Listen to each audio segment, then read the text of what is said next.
We've all been in that situation.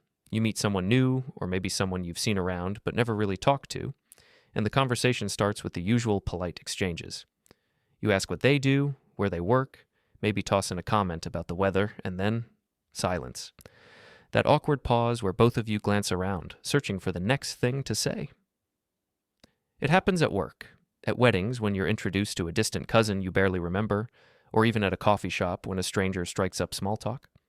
But imagine if you could talk to anyone, anywhere, and never hit that wall of awkwardness again. The truth is, most of us carry some level of social hesitation, and for a long time, I thought mine was just part of being shy or introverted. But over the years, I realized it wasn't a personality flaw. It was simply a skill I hadn't developed yet. Conversation is like any other craft. Whether it's playing an instrument or painting, it can be learned, practiced, and mastered. And through my own trial and error, I discovered 3 powerful techniques that can make any conversation flow naturally. Let's start with the first. When someone shares something, you have 2 choices.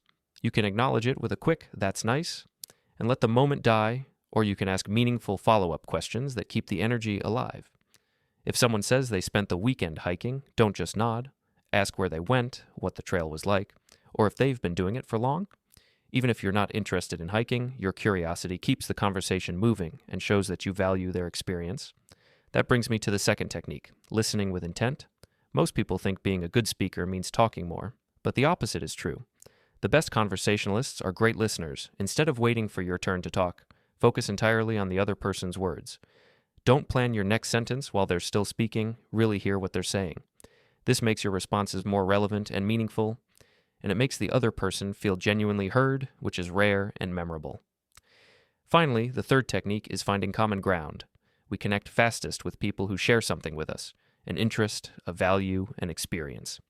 Sometimes it's obvious, like a shared hobby, but other times it takes a few thoughtful questions to uncover. Once you find that overlap, steer the conversation in that direction. It creates a natural rhythm that feels less like small talk and more like real connection. Now it's true, not every conversation will be perfect. Some will fizzle out, and yes, there will still be moments of silence. But here's the secret. Silence isn't the enemy. It's just a pause, and it will pass. What matters is that you approach the exchange with curiosity, attentiveness, and the willingness to connect. Use these 3 techniques, and more often than not, you'll find that you can talk to anyone, anywhere, and leave the conversation feeling like you've made a genuine human connection.